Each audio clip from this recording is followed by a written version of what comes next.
안녕하십니까. 금년 1사분기 국민소득 잠정 지추기 결과를 말씀드리겠습니다. 올해 1사분기 실질 국내 총생산, 실질 GDP는 전기 대비 0.8% 성장하였습니다. 1분기 전기 대비 성장률은 4월에 발표한 속보치와 동일합니다. 경제활동별 성장률을 보면 제조업은 반도체, 석유 제품 등이 증가하여 전기 대비 0.4% 성장하였으며 건설업은 주거용 건물 건설이 늘어 2.0% 성장하였습니다. 서비스업은 금융 및 보험업, 부동산 및 임대업, 보건 및 사회복지 서비스업 등이 늘어나면서 0.9% 성장하였습니다. 지출 항목별로 보면 민간 소비가 내구재와 서비스 소비 등이 늘어 전기 대비 0.6% 증가하였으며 건설 투자와 설비 투자는 각각 7.4%, 0.2% 증가하였습니다. 지식재산 생산물 투자는 연구개발을 중심으로 2.3% 늘어났습니다. 수출은 반도체, 화학제품, 지식재산권 사용료 등을 중심으로 0.1% 늘어났으며 수입은 원유, 자동차, 거주자 국외소비 등이 늘어나 0.6% 증가하였습니다. 다음으로 주요 소득 지표를 말씀드리겠습니다. 1사분기 명목 국민총소득 GNI는 명목 국내 총생산 GDP가 전기 대비 증가하였고 국외 순수치 요소 소득이 확대됨에 따라 전기 대비 3.6% 증가하였습니다. 실질 국민 총소득 성장률은 교육 조건이 개선되고 국외 순수치 요소 소득이 늘어 실질 GDP 성장률 0.8%보다 높은 전기 대비 4.2%를 기록하였습니다. GDP 디플레이터는 전년 동기 대비 1.8% 상승하였습니다. 1사분기 총저축률은 36.5%로 국민 총처분 가능 소득이 큰 폭 늘었으나 최종 소비 지출이 소폭 증가하면서 전기 대비 1.8%포인트 상승하였습니다. 국내 총투자율은 전기 대비 0.6%포인트 하락한 28.1%를 기록하였습니다. 다음은 금년 1사분기 국민소득 잠정 지추계 결과에 나타난 주요 특징을 설명드리겠습니다. 먼저 내수의 GDP 성장 기여도는 1.0%포인트로 전기보다 0.6%포인트 높아진 반면 순수출의 성장 기여도는 마이너스 0.2%포인트로 3분기 연속 마이너스를 기록하였습니다. 내수를 부문별로 보면 건설 투자 성장 기여도가 1.1%포인트, 민간 소비 성장 기여도가 0.3%포인트를 기록하였습니다. 다음으로 나타난 특징은 우리 경제 주체들의 소비 여력을 보여주는 소득 지표들이 뚜렷이 개선되었다는 것입니다. 명목 국민 총소득 GNI가 GDP 디플레이터가 높아지고 해외 투자 자금의 배당 소득 등이 늘어나면서 국외 순수치 요소 소득이 확대됨에 따라 전기 대비 3.6% 증가하였습니다. 한편 우리 경제 주체들의 실질 구매력을 보여주는 실질 국민 총소득 GNI 성장률이 실질 GDP 성장률 0.8%보다 크게 높은 전기 대비 4.2%를 기록하였습니다. 이와 같이 소득 지표가 높아짐으로써 앞으로 시차를 두고 민간 소비 회복에 긍정적으로 작용할 것으로 보입니다. 이상으로 설명을 마치고 질문해 주시면 성심껏 답변해 드리겠습니다. 질문하실 분들은 마이크 앞으로 나오셔서 소속과 성명을 밝혀주시면 감사하겠습니다. 예, 저 뉴스핀 김남현입니다. 좀 미스테리라고밖에 전 생각이 안 드는데요. 그 물가 지표를 나타내는 게 GDP 디플레이터, CPI, 그다음에 PCE 디플레이터 세 가지 종류가 있는 걸로 알고 있는데요. 지금 GDP 디플레이터는 전년 동기 대비 1.8% 상승했네요. 그러니까 통계청 CPI 1분기 기준으로 보면 0.6% 상승해가지고 15년 6개월 만에 최저치거든요. 오늘 나온 그 한국은행 보도 이 자료에 보면 최종 소비 지출 민간 부분 보통 그거를 PCE 디플레이터로 알고 있는데 이게 지금 0.4%예요. 그 86년 4분기 마이너스 0.3%에서 28년 3개월 만에 최저치인데 CPI도 15년 6개월 만에 최저치, PC 디플레이터도 28년 3개월 만에 최저치인데 이 GDP 디플레이터만 유독 3년 만에 최고치를 나타내는 그 이유가 뭔지 좀 설명 좀 부탁드립니다. 예, 알겠습니다. 먼저 GDP 디플레이터에 대해서 먼저 설명을 드리고 말씀드리겠습니다. GDP가 그 일정 기간 동안에 새로 생산한 그 최종 생산물, 재화와 서비스의 그 가액의 합이 GDP거든요. 그 GDP 디플레이터는 마찬가지로 새로 생산한 최종 생산물 재화 서비스의 가격의 움직임을 보여주는 겁니다.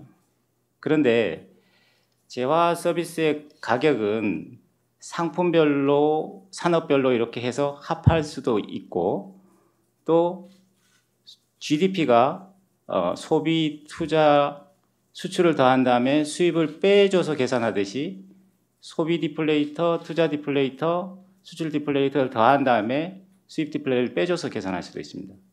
근본 지금 좋은 질문 하셨는데 그 소비 디플레이터 CPI와의 차이점은 GDP에서 나타나는 소비 디플레이터하고 CPI는 차이가 크지 않습니다.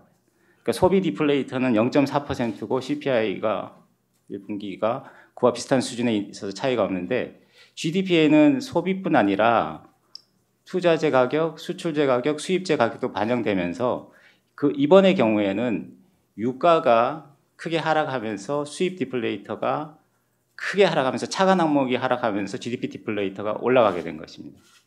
이것을 좀 더 설명드리면 생산 쪽에서 설명드리면 그 유가 등 원자재 가격이 떨어지면 최종재 가격은 시차를 두고 천천히 떨어질 것입니다. 그런데 그 상품을 생산하는 중간재 가격, 중간재 비용은 곧바로 떨어지게 됩니다. 그렇게 되면 GDP가 부가가치인데 부가가치의 가격이라고 할 수 있는 GDP 디플레이터가 이게 올라가게 되는 현상이 있습니다. 우리 경제에서는 유가가 하락하는 경우에 이런 경우가 사실은 일반적으로 발생합니다. 예, MBC 정재윤 기자입니다. 아까 GDP 기여도에 보면 그 내수가 1.0이었고 순수출이 마이너스 0.2라고 하셨는데 지금 저희 경상수지는 사상 최장 흑자가 계속 되고 있는 걸로 알고 있는데요. 예. 근데 이게 수출 수입 물량이 감소한다 하더라도 이렇게까지 GDP에 마이너스 영향을 미치는 이유는 뭔지, 그다음에 경상수지는 왜 그렇게 흑자가 계속 나고 있는데 수출보다 수입 증가율이 더 높은지 그 부분을 어떻게 좀 이해해야 되는지 설명 부탁드리겠습니다. 예. 일단 17페이지에 보시면 성장 기여도 순수출의 성장 기여도가 분기별로 마이너스 0.6, 마이너스 0.1, 마이너스 0.2 이렇게 3분기 나타나고 있을 때 수출 기여도는 이번에 0.1로 플러스로 나타난 반면에 수입 기여도 차감 항목이 0.3으로 나타나면서 그게 마이너스 0.2가 되는 구조입니다. 근데 지금 말씀하신 경상수지 흑자와 순수출의 성장 기여도의 관계에서는 첫 번째로 생각하셔야 될 것은 흑자라는 것은 수출과 수입의 차이기 때문에 차가 계속 유지되면 흑자는 그냥 날 수 있습니다. 그렇지만 기여도는 그것이 물량으로 움직인 것을 비교하는 것이 됩니다. 이번 같은 경우에는 사실은 똑같은 얘기지만 유가가 크게 영향을 미쳤다고 볼 수 있죠. 유가가 하락하면 똑같은 양을 수입하더라도 수입 가격, 수입의 전체 총액은 줄면서 흑자가 나지만 그 물량으로 계산되는 수출의 성장 기여도는 그와 차이가 좀 있다. 이렇게 이해해 주시면 고맙겠습니다.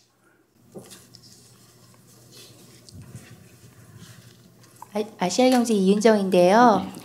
국민총소득이라는 게 가계기업 정부의 총합인 걸로 알고 있는데 이걸 지금 자료 연간에서는 발표가 되는데 분기에서는 발표가 잘 안 되는 것 같아요. 가계기업 정부의 국민총소득 증가율을 대강이라도 좀 추정해 주시면 알 수 있을까 싶어서요.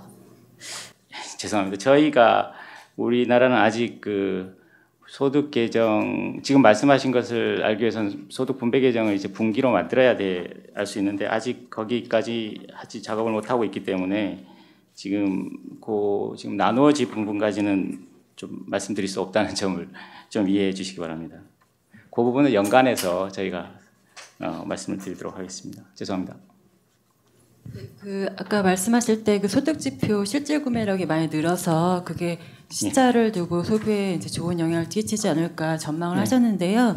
1분기만 보면 구매력은 많이 늘었지만 최종 소비 지출은 그다지 기대에 미치는 수준은 아닌 것 같던데요. 이게 그 실질 구매의 향상이 뭐 시차를 두고 영향을 미친다라는 예. 어떤 그런 근거가 있는지 궁금합니다.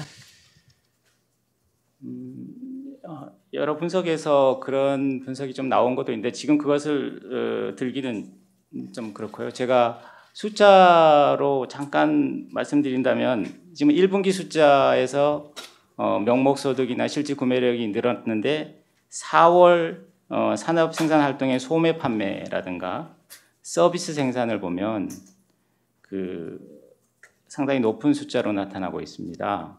그 부분을 확인해 보시면 이런 것들이 소득이나 구매력 향상에 따른 효과가 4월 이후에 나타나는 게 아닌가 저는 좀 그렇게 생각하고 있습니다.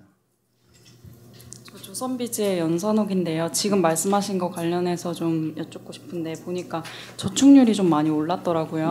예. 그래서 여쭤보니까 아까 전화로 여쭤보니까 1998년 3분기 이후 최고라고. 예. 그러면은 소득 여건은 좋아지는데 소비가 일어나지 않고 저축으로 더 많이 들어가면 소비에 긍정적인 효과를 기대하기는 어려운 거 아닌지 어떻게 봐야 되는지 설명해 주세요. 예, 한번 지난번에 제가 한번 말씀드린 적이 있는데 그 저축률이 높아진다는 것은 우리 경제에 기본적으로 저축이 높아진 것은 소득이 높아졌는데 그에 미치지 못하게 소비가 늘어나지 않아서 저축률이 높아졌는데 저축률이 높아지게 되면 우리 경제 주체들, 기업이나 가게들은 소비나 투자 여력을 스무딩할 수 있는 능력이 높아지기 때문에 우리 경제의 건전성이나 안전성이 높아지게 됩니다. 이런 소득 여건의 개선들은 시차를 두고 점차 이제 어떤 소비할 수 있는 여건, 소득 여건이 어떤 조성되면서 앞으로 그 소비나 투자에 긍정적으로 작용할 수 있게 됩니다. 그 부분을 말씀드리고 싶습니다. 이상으로 질문 없으시면 마치겠습니다. 예, 이상으로 기자 설명회를 마치도록 하겠습니다.